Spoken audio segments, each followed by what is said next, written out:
السلام علیکم ورحمۃ اللہ وبرکاتہ۔ الحمد للہ رب العالمین والصلاة والسلام علی رسول الامین، اما بعد۔ ایک بھائی کا سوال ہے، گھوڑے کا گوشت کھایا جا سکتا ہے؟ کیا یہ حلال ہے؟ دیکھیں، اس ضمن میں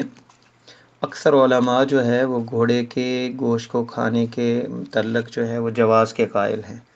اور ان کی دلائل یہ ہیں۔ جابر بن عبداللہ رضی اللہ عنہما کہتے ہیں کہ نبی علیہ السلام نے نہا رسول وسلم یوم خیبرہ، نہا رسول اللہ صلی اللہ علیہ وسلم، نبی علیہ السلام نے منع فرمایا خیبر کے دن ان لحوم الحمر الاہلیہ، یہ گھریلو گدھا جو ہم استعمال کرتے ہیں، جو گدھا ہے جس پہ سامان وغیرہ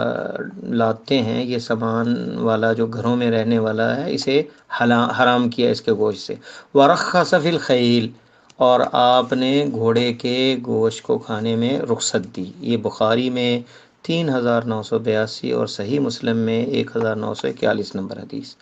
اسماء بنت ابی بکر رضی اللہ عنہما کہتی ہیں، نحرنا علی عہد النبی صلی اللہ علیہ وسلم فرسا فاکلنا،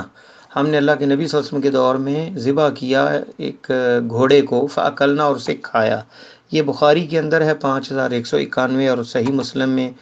1942 نمبر حدیث۔ جابر رضی اللہ تعالیٰ عنہ کہتے ہیں، سافرنا مع رسول اللہ صلی اللہ علیہ وسلم وکننا نأکل لحم الخیل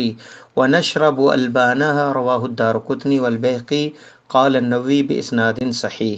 جابر رضی اللہ تعالیٰ عنہ کہتے ہیں، ہم اللہ کے نبی صلی اللہ علیہ وسلم کے ساتھ سفر میں تھے، آپ صلی اللہ علیہ وسلم کے ساتھ، اور ہم گوشت کھاتے گھوڑے کا، اور اس کے گھوڑی کا جو ہے وہ دودھ پیتے۔ یہ دارقطنی اور بہقی میں ہے، اور امام نووی نے اس کی سند کو صحیح کہا۔ دوسرا فریق جو ہے وہ ہیں ان میں ابو حنیفہ و صاحبہ، یعنی امام ابو محمد اور ابو یوسف جو ہیں، وہ گئے ہیں اس طرف کہ یہ مکروہ ہے اس کا گوشت کھانا، اور ان کے دلائل یہ ہیں، والخیل والبغال والحمیر لترکبوها وزینہ، یہ اللہ تعالیٰ کے قرآن کی آیت ہے، اعوذ باللہ من الشیطان الرجیم، والخیل والبغال والحمیر لترکبوها وزینہ، اور گھوڑے اور خچر اور گدھے تاکہ تم ان پر سوار ہو اور زینت۔ قالوا ولم يذكر الاكل منها، کہا کہ اس میں کھانے کا ذکر نہیں ہے بلکہ صرف اس کے پہ سوار ہونا اور اسے زینت قرار دیا گیا ہے۔ اور سورہ انعام میں جو ذکر ہے اس میں کھانے کا ذکر ہے، جہاں بہیمۃ الانعام کا ہے۔ تو علماء نے جواب دیا اس کا کہ اس میں ذکر ہے سوار ہونا اور زینت، تو یہ اس چیز پہ دلالت نہیں کرتا کہ صرف یہی اس کے فائدے ہیں اور کوئی چیزیں نہیں، بلکہ جو اکثریت اور غالب ہے اس کا ذکر کیا گیا، جیسے حرمت علیکم المیتۃ والدم ولحم الخنزیر، اللہ تعالیٰ فرماتے ہیں اور تم پر میتہ، مردار خون اور خنزیر کا گوشت حرام کیا گیا۔ تو اب گوشت حرام کیا گیا کیونکہ وہی مقصود ہوتا ہے، لیکن مسلمانوں کا اجماع ہے اس پر کہ اس کی چربی بھی حرام ہے، اس کا خون بھی، اس کی ہڈیاں بھی، اس کے تمام اجزاء جو ہیں خنزیر کے وہ حرام ہیں۔ تو اسی طرح جو ہے یہاں پہ اس آیت کریمہ میں اثقال، اس پہ وزن بھی ہم ڈھوتے ہیں گھوڑوں کے اوپر۔ اب یہ کوئی کہے کہ صرف یہ زینت کے لیے اور سوار ہونے کے لیے ہے اور اس پر ہم وزن نہیں جو ہے ڈال سکتے، تو کیونکہ وَتَحْمِلُ أَثْقَالَكُمْ جو ہے اس میں یہ جو ہے گھوڑے کے بارے میں جو ہے یہ نہیں آیا کہ یہ جو ہے اس کے اوپر وزن ڈالا جائے گا اس آیت کریمہ میں، تو کیا وزن اس پہ نہیں ڈالیں گے؟ تو یہ ہے مجموع کے اندر امام نووی رحمہ اللہ نے یہ مناقشہ کیا ان دلائل کا۔ تو جو حدیث، ایک اور حدیث بھی اس ضمن میں ہے جو کہ خالد بن الولید سے ہے، انہ قال نہا رسول اللہ صلی اللہ علیہ وسلم عن لحوم الخیل والبغال والحمیر وکل ذی ناب من السباع، رواہ ابو داؤد والنسائی وابن ماجہ۔ اللہ کے نبی رسول صلی اللہ علیہ وسلم نے منع فرمایا ہے گھوڑے کے گوشت سے، خچر کے اور گدھوں کے گوشت سے، اور ہر جو ذی ناب، ناب جس کے وہ جانور جو چیرنے پھاڑنے والا حملہ کرنے والے ہیں، دانت ابھرے ہوئے ہوتے ہیں ان کے سائیڈوں میں، انہیں کہتے ہیں ذی ناب، انیاب والے جو ہیں جن کے نوکیلے دانت ہوتے ہیں اور وہ جیسے چیتا شیر ہیں، تو ان کو جو ان سے منع فرمایا۔ اس میں جو ہے لحوم الخیل کا ذکر ہے، لیکن یہ حدیث ضعیف ہے، شیخ البانی نے اسے ابو داؤد کی ضعیف ابو داؤد میں ذکر کیا، اور حافظ موسیٰ ابن ہارون کہتے ہیں ھذا حدیث ضعیف، اور بخاری کہتے ہیں ھذا الحدیث فیہ نظر، اس حدیث میں نظر ہے، یعنی یہ قابل حجت نہیں۔ امام بہقی کہتے ہیں ھذا اسناد مضطرب، اس کی سند مضطرب ہے۔ وما اضطرابی ہو مخالف لاحادیث الثقات، ثقات جو ثقات ہیں ان کی روایت کے مخالف ہے، جیسے بخاری مسلم کی احادیث ہے اس کے مقابلے میں، جو کہ جائز کہتی ہیں گوشت،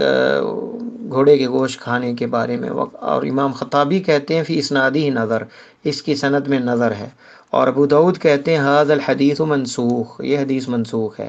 اور امام نسائی کہتے ہیں حدیث الاباحۃ اصح، جو اس میں جائز ہے گوشت وہ حدیث زیادہ صحیح ہے۔ قال ویشبہ ان کان ھذا صحیحا، اگر یہ صحیح حدیث ہوتی تو یہ منسوخ ہوتی ان احادیث کے بارے میں،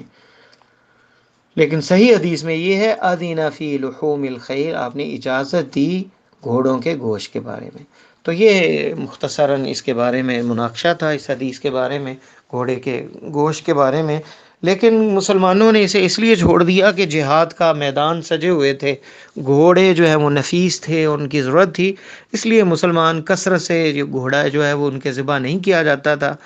اور اس لیے جو ہے وہ عام روٹین میں جو ہے اونٹ وغیرہ اور دوسری چیزیں ذبح کرتے تھے، اور مسلمان اسی روٹین میں اب چلے آ رہے ہیں، اور ہمارے بھی ہاں اب گھوڑے کو ذبح نہیں کیا جاتا، لیکن اس کا مسئلہ یہی ہے کہ جمہور علماء کے نزدیک وہ جائز ہے اور حلال ہے، کھانا کوئی فرض اور لازمی نہیں ہے کہ ہر حلال چیز کھائی جائے، جیسے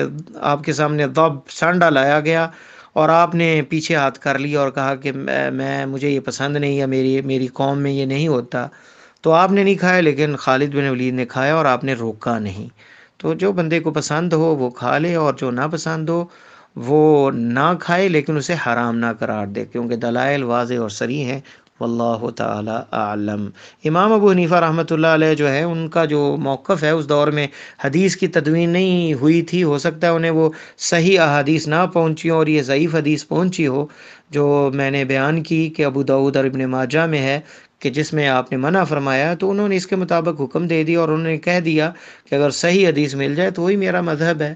تو ساری حدیثوں کی تدوین اس دور میں نہیں ہوئی تھی، کیونکہ سب سے پہلے امام ابو حنیفہ ہیں، اور بعد میں باقی ائمہ آئے، تو حدیث متفرق تھی، اور بعد میں وہ کتابی شکل میں اور جمع ہوئی کتابوں مصنفات میں، تو ان کے لیے تو عذر ہے، انہوں نے اجتہاد اور جو ان کے سامنے تھا وہ حکم دیا، لیکن اب بعد میں آنے والے جن کے پاس احادیث صحیح پہنچ جائیں تو وہ صرف تعصب اور